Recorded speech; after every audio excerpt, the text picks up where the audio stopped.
A drawing made exactly as we perceive is called a perspective drawing. When we perceive objects in the real world, some parallel lines converge towards a point and some others remain parallel to each other. So, which lines converge and which do not? A cube consists of three sets of parallel lines.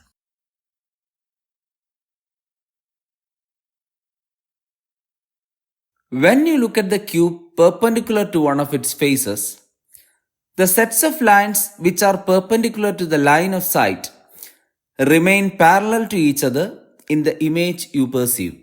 That means the blue and red lines remain parallel and the green lines converge.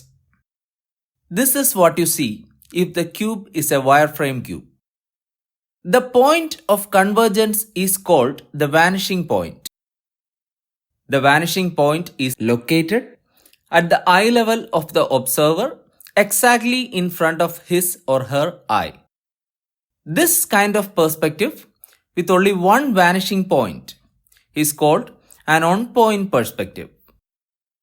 If we add some more wireframe cubes, the red and blue lines still remain parallel and the green lines converge towards the same vanishing point.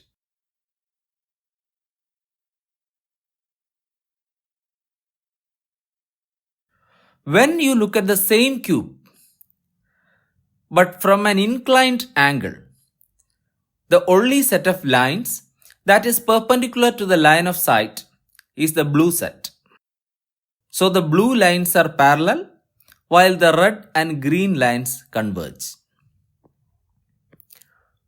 But in this case, the green and red lines converge towards two different vanishing points on the left and right at the eye level of the observer.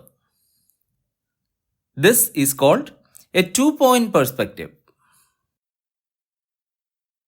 And when you look at the cube with the line of sight not perpendicular to any of the lines, you get a perspective with three vanishing points. This is called a three-point perspective.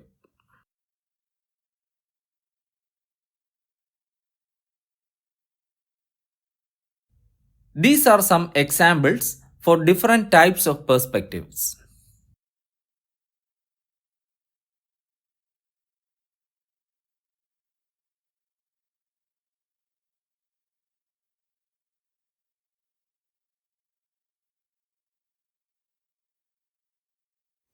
And now you know why the tracks converge while the sleepers remain parallel to each other.